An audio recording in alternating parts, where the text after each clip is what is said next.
start recording. Hopefully this is working well. All right, before we get started today, I want to spend a little bit of time talking about the rest of the week. Obviously, I told you that tomorrow we'll have FRQ, an FRQ I should say, and then a bell ringer, all that kind of good stuff, and then we'll hand back the exams tomorrow, hopefully, if Emily finishes completing her exam today, okay? And then we have the assignments for this Wednesday, which may change a little bit. Again, I have to look to make sure I know how many days we have between the start of, I guess, that 3-week period between Thanksgiving and Christmas, okay? Going to cover a lot between now and then. All right, but remember to prepare for the key dates and figures quiz for this Friday, all right? Or this Wednesday, I should say, a half-day class. All right. Before we get started talking about the two topics that I want to talk about today, I want to review with you what it should look like if you are doing your due diligence in your preparation for an FRQ. This FRQ is kind of the next step here, right? We know that we're not going to get a question, so we can't really prepare an outline for the FRQ. Correct. Okay.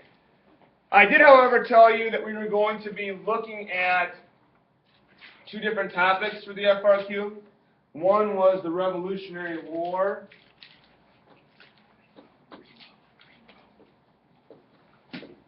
The other one was what? Political parties. Political parties, very good. Up until 1840. Political parties. You guys Until mind if I go with red with the Revolutionary War?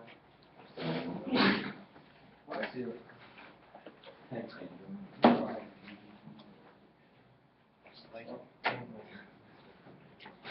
So Revolutionary War, and of course political parties, very good. Up until 1840. Yes. Okay, we get it. What, he told us that? Okay, now, before we dive into these, I want to review with you, remember our 5-paragraph essay, what it's supposed to look like?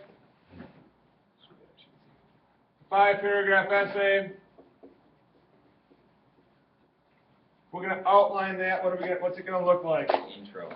All right, we always start off with intro as the I, intro. What do we do with the intro? We're going to provide what?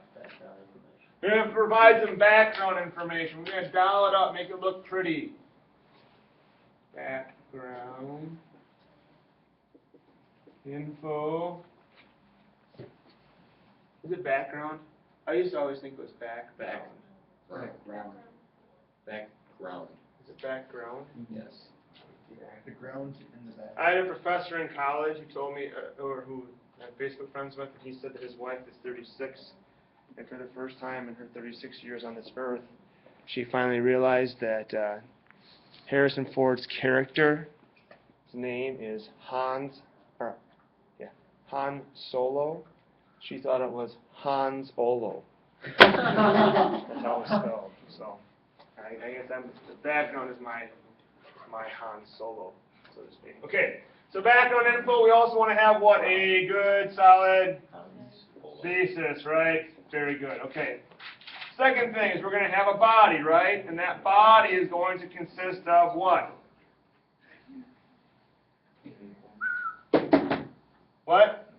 Main points. How are we going to write those in? They're going to be body paragraphs, right? In a 5-paragraph essay, how many body paragraphs should we have? Probably 3. 3 of them, right? A, main 1. B, main 2. And C, main 3. Now remember, all these are all proof paragraphs, model paragraphs. Right? So you should have, again, you're shooting for 14 sentences.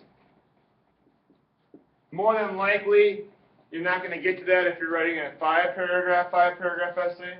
All right? You can kind of cut that down just because of time restraints. All right? But every main point should have, for the 5-paragraph portion, you should have at least 2 examples you're going to give and provide evidence for. All right? At least 2. And then the last part here is the conclusion, right? correct? And of course, the conclusion is just kind of a restatement of your restate thesis.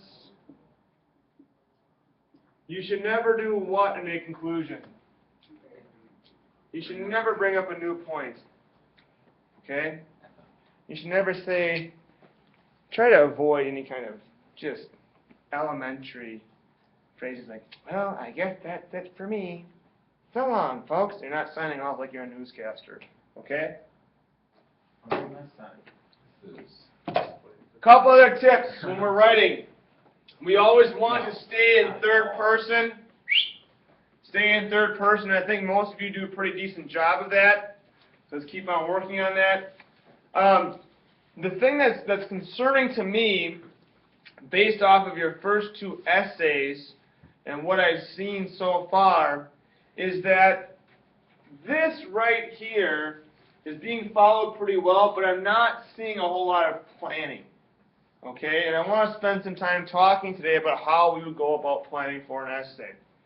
Whenever you have a 35-minute essay like you do for the College Board here and our AP exam, what do they recommend in 35 minutes?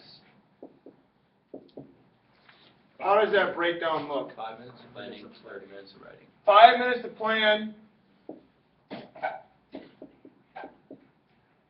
30 minutes to write. Now, I recognize and realize that some of you spent a lot of time in your planning for the first essay or two, right? Correct? Okay, maybe more than 5 minutes. And I realize some of you have turned out some great essays, and that's a good thing. Our goal is to hopefully review everything by the end of the year, by the time you take the AP exam, that it won't really be, that planning that you need, that 5 minutes, will seem pretty realistic. All right? You just want to be able to brain dump in those 5 minutes and kind of organize your thoughts based off of that. So there's a couple different techniques you could use. First thing you can do is in those 5 minutes you could read, obviously you're going to read the question, right? You're going to think about it. And then you're going to think about how you're going to attack it. And you might attack it with a web of information. You might decide you're going to start writing it down like an outline would be written down right here. That's fine. I've seen some students start out with their thesis. They just put a T down for thesis, and then they've got main point 1. They circle it. This is what I'm talking about for the web. 2, 3, and then they build off of that and give examples. Either way is fine. Does that make sense?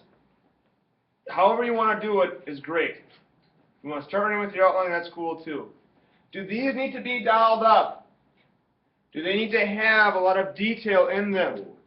No, you don't want to spend a ton of time making a very, very detailed outline. You want to have shorthand things that are going to help to spark information for you, but your outline should never be written in complete sentences, right? Why can't you do that, Steele? Why can't you write an outline in complete sentences?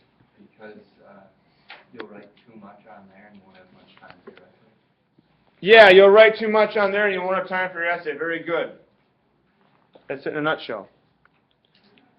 Okay. I don't even know if you guys can see this or not, but that's okay. All right, so you'll write too much on here and won't have time for your essay. Excellent. But you still want to make sure that you have some specifics in your outline, right? Because it always helps.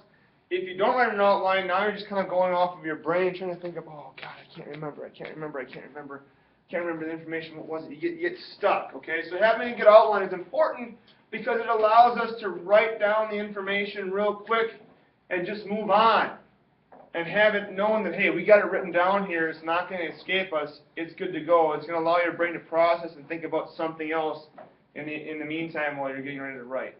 Capiche? Everybody got that? Yes? Good. All right. Awesome. Okay.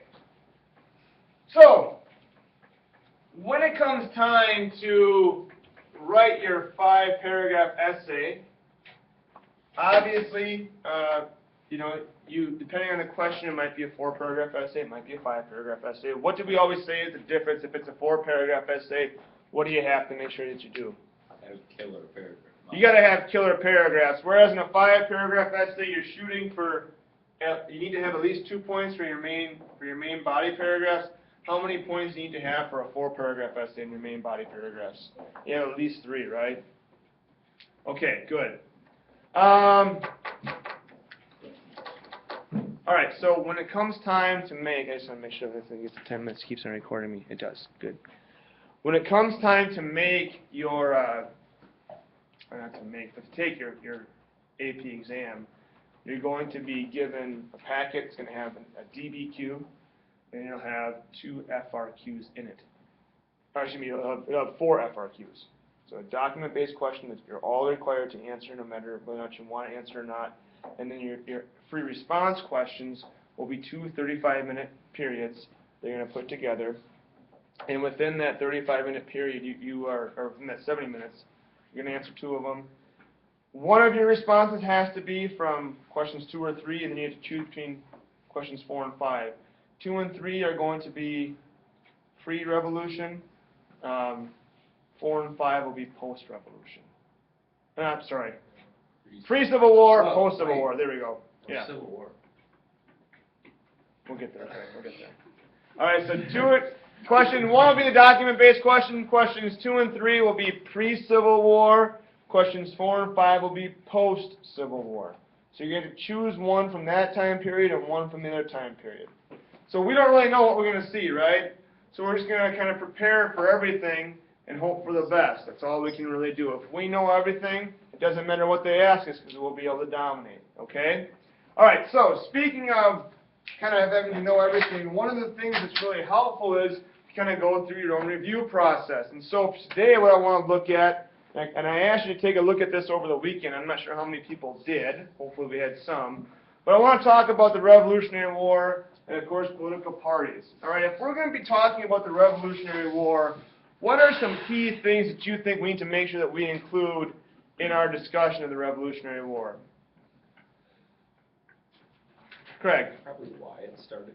Okay, so we probably want to look at the why, right? And one of the things that I always want to do is I want to try to get specific when I start making these lists. Let's start getting specific here. What are some things that we would want to make sure that we incorporate in our outline as we're writing out any kind of essay on the Revolutionary War? What do you think are some specifics that might come up that we want to make sure that we're aware of?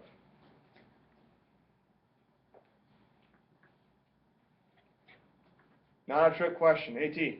Like maybe like the location, like exactly where it started. Okay, so give me an example here. What is it? Lexington and Concord.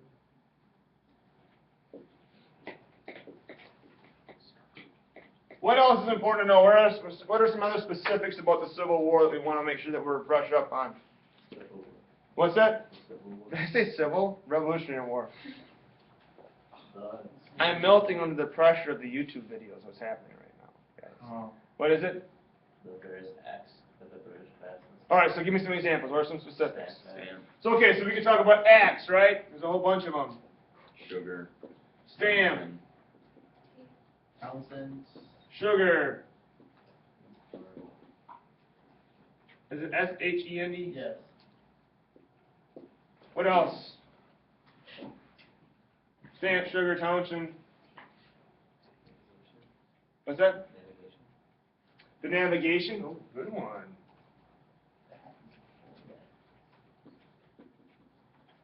Excellent. Excellent. What else do we know about the Revolutionary War?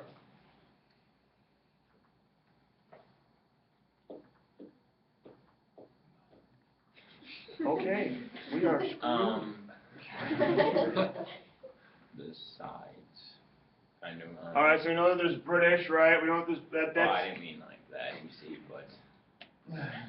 All right, so we had Tories, right? We had Tories. We had Whigs. Who were like the people who were in favor, right? They were from the British, named from the British. Actually, it was the British political party that was in favor of it. Speaking of sides, what do we know about how things broke down? Wasn't it about it was like a third of the people, right? What is it, Jack? Third of the people were in favor. Favor? The Patriots. The third were what? Didn't care. Third didn't care. And then a third were what? Loyalists? Good. What are some other big name things you want to have about the Revolutionary War? We want to make sure we hit up on.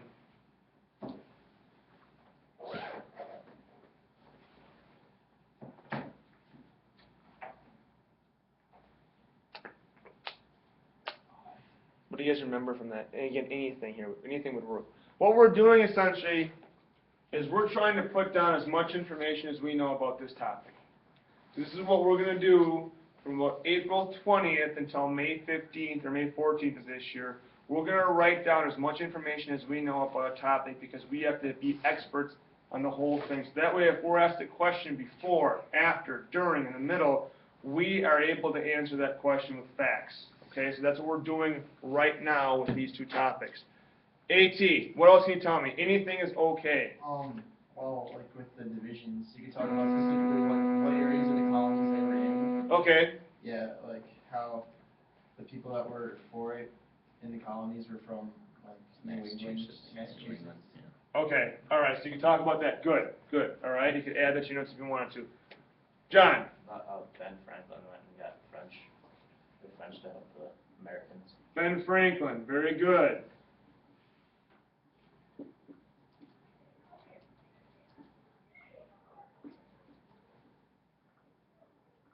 What else? The Sons of Liberty. Sons of Liberty, excellent. Now we're getting into it a little bit. What else? Treaty of Paris. What was the year? 1783.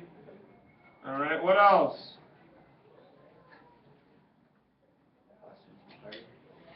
Boston Tea Party, there we go. What else? Boston Massacre. Boston Massacre. People involved, like Okay, so naming some off here. Cornwallis. Cornwallis, very good. Cornwallis. Who else? What? George Washington, General Washington. Benedict Arnold. Benedict Arnold. What a traitor. I'm related to him actually. Really? Yeah, I'm not kidding. That's awesome. My aunt traced her genealogy. I'm like related to like a cousin of his or something. Cool. He's technically a traitor, we should kill him. Yep. Kill him. Like Deal. great uncle. What else we got here? Who else? Steele's got the John. How about, what's that? Committee of Correspondence. Samuel? Sam Adams. Good stuff. Who else? Paul Revere.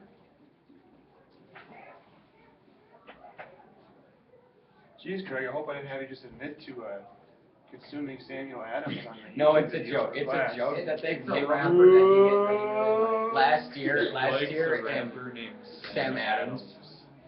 Who does? I do. So if you like should've went Sam down the Adams. walk. And then they made a joke that I consume Sam Adams You with, consume Sam Adams? with Nick Ballmer on the weekends. Do you really? And All right, here we go. What else? What else we got here? How about like the how about okay? What about articles? What's that? Okay, Articles of Confederation.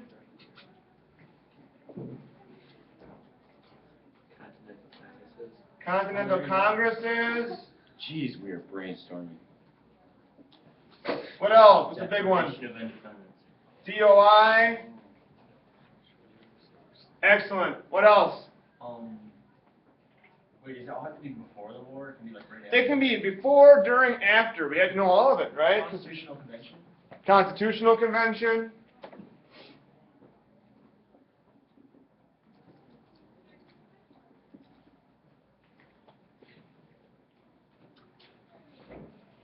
What about French support? Who was the guy that kind of helped with that? Like, he was the French guy or he was the American guy? There's that young general. Lafayette. Lafayette, yeah. Is that who it is? That's the guy. Yes. Louisiana?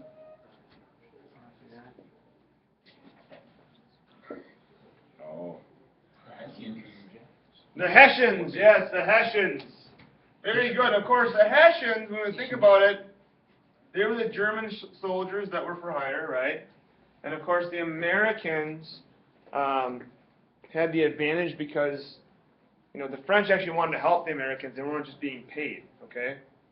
And of course, if people get paid for war, there comes issues with that because they really don't have necessarily the desire to be fighting, okay? What else can we say about this war right here? ENT. Why did the Americans, okay, what led, so we talked a lot about the causes of it and what happened after, but what about the interim? Like, what happened that kind of caused Americans to win the war? What was, what's the last, the one in Virginia? What was the last battle? Yorktown? Yeah, they trapped them. So Yorktown, they trapped them. How did they beat the biggest military besides just trapping them? What did they were able to do? Saratoga? Saratoga. That was a battle. Okay, was that the turning They point? used the French fleet and then they just kept backing up. So they used the French, right? What else did they do? They used land to their advantage. Yeah, land to their advantage. The Americans used land. They were able to essentially use the ocean too to their advantage, right?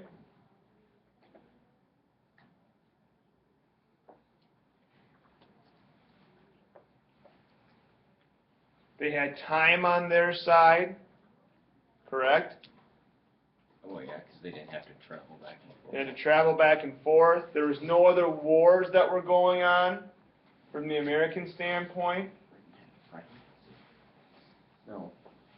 Who was the Britain? Who was Britain fighting at that time?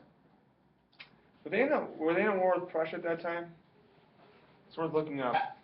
France. They had some other wars going on at the time, right? So we didn't. We were okay. There it was Prussia out of Germany. Maybe it wasn't Prussians. Was it Prussians or no? Look, I'm not. They had another war going on. There was another, maybe Spain. I'm not sure. Time to look it up. Yeah, look it up. All right. So anyway, they're not fighting another war. The Americans were fighting another war. What else? Oh, on the X could be intolerable X. I just found that one in the book. Oh, intolerable. Okay. Yeah, you just said that one.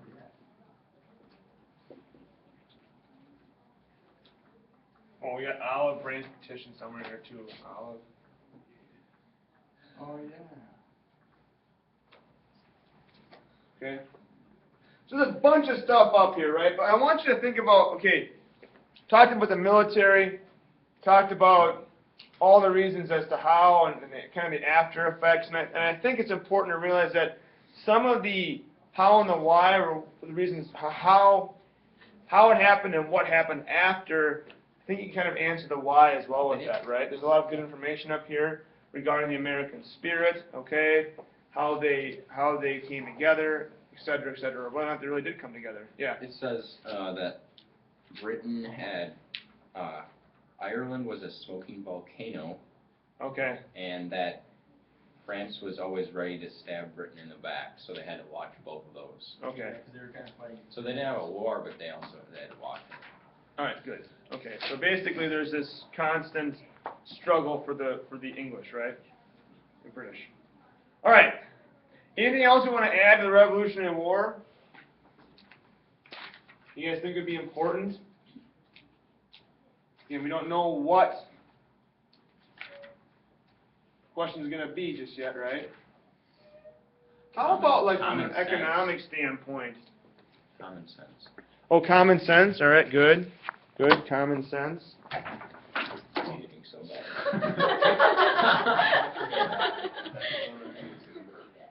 Yeah, that's going on YouTube. Epic teacher fails. Hashtag. That would've been great. Hashtag give a shout out to Laconia A Push. Shout out. You gotta get that out there.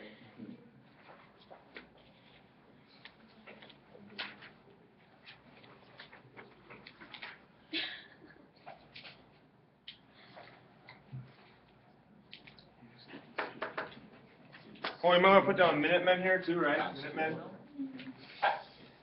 Constitution was 80. All right. Any other things that we want to write down for this?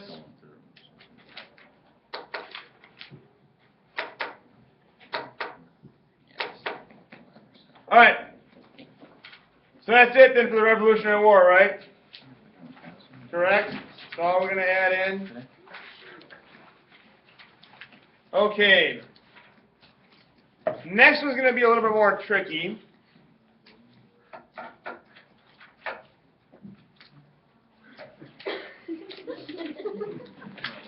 And that one is the question about political parties.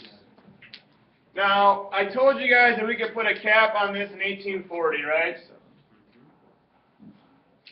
What do we know about political parties in general? What do we know about them in general? Go ahead, Jordan. All right, so it kind of goes back to the roots of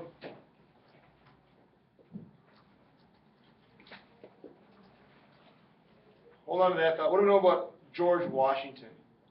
What did he say about him? Against. Yeah, Washington warned against, right? Washington warned. And we know that the original two stem back to Federalists with Hamilton.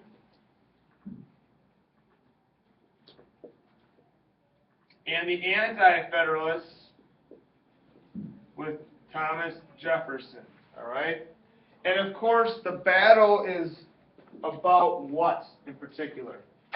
What's the initial battle about? What's that? Jordan? The bank. Or As Laura Lee said. Laura Lee, what'd you say? The bank. Okay, bank is part of it, but there's a bigger picture. Okay, the bank is a good one. Strength of the federal government. Yeah, and I think that's the big thing. So these two are initially duel over federal government and the role of the federal government. Should we have a bank? Strict. Constructionist versus loose constructionist, right? Strict versus loose constructionists. Everybody aware of that? Yeah. What's interesting about this dilemma is what? The same things that they're fighting about today We still fight over now. are what's being debated and talked about even today. Right? All the Reaganites out there and their government's not the answer, government is the problem, okay? People would think that the government should be larger and provide more for individuals. It's the constant battle back and forth. All right, so the roots are there. Good. What else do we know about political parties? Starts with Thomas Jefferson, Alexander Hamilton. There's a debate over the bank. What else? Thank you, Drew.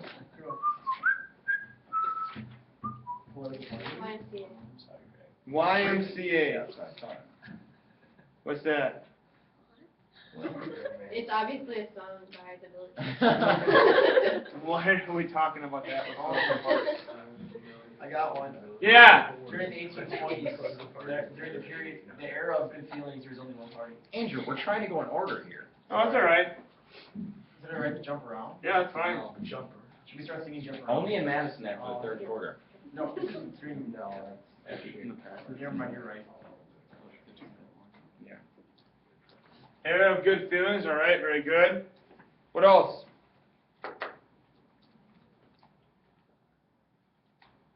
Well, if you want to put this before that, what was that convention with Federalists where it was their downfall in 1819? Hartford Convention. Oh, Hartford Convention. In 1814. 19? 1814. 14? 15. I'm going with whatever Jack said. Good.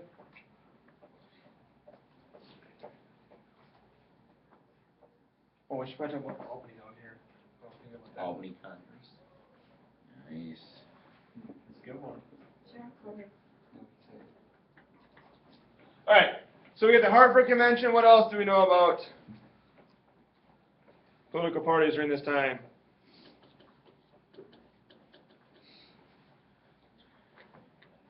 What happens after Washington leaves? Parties come. Who takes over?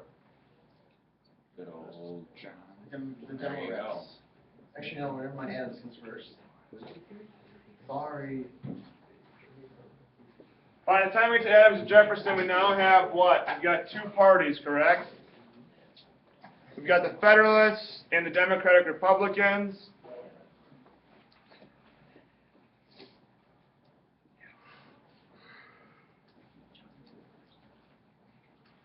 Good. Demo reps. We've got issues regarding the bank. We've got tariff issues. So there's banks, tariffs. I can make it. Can I make We've got issues with France, right?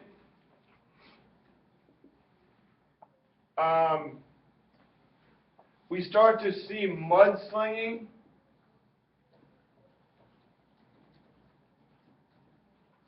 Which carries on through, right? We've got Jefferson, is it the presidential, what is it? Philosophic cock, Yep. all right? Sleeping with Sally Hemings, bad stuff. Sally. What else is big? If we're going to think about politics in this time period, what else is going to be big? John Boy, sit up for me, man. What else is big? Come on. What did we just get done reading about? ANS. What about the Alien and The Mexican War before that. What's that? Alien and Sedition? Alien sedition. And the BNK resolutions. I. What's that? Lyndon, what were we supposed to remember? Nullification? Nullification. That was good. Who did we read the article about last week? John. Philstrip. Andrew Jackson, right? What do we know about Andrew Jackson, Emily? Strict guy. Andrew Jackson. He was. What's that?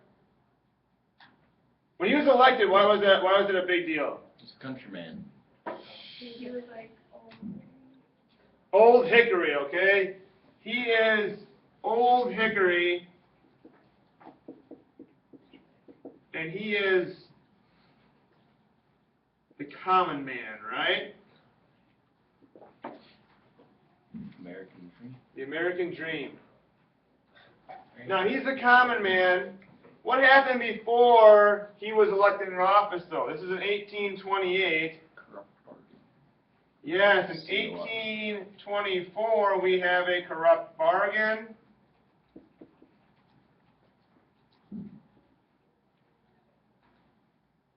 I spelled bargain wrong, but that's okay. In which we have a split with the Democrats and the Democratic Republicans, right? There were Democrats and there were Democratic. There was. You missed that. Well, Jackson kind of splits the party up, right? Essentially. Might want to go back and read. Go back and look. Yep. Is that making sense to everybody or no?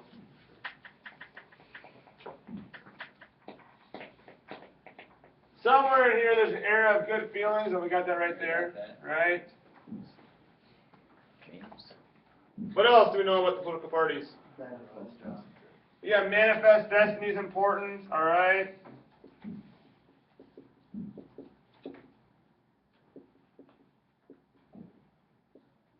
What about the politics? Slavery. Who voted? So slavery, voting is important, right?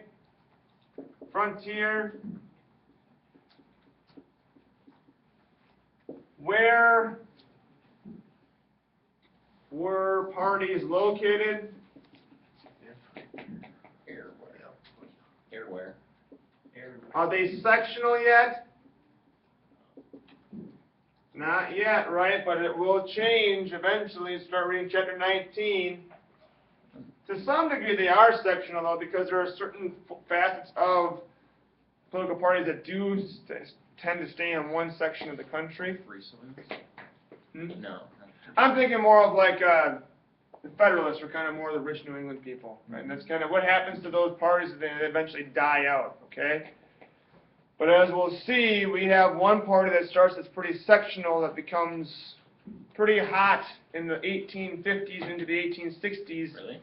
That has some ascension to the top rung of our country, and they stay in power. And I think that's a big thing that causes issue with our country and why that led to the Civil War. Usually sectional parties kind of stay there or they die out. Okay, anything else we should add? All right, so by and large, what do you think about political parties? Do they help our country, do they hurt our country? Hurt. Both, you think? Yeah, probably. Okay. One thing you might want to take a look at, too, is just review the number of people who voted, participation.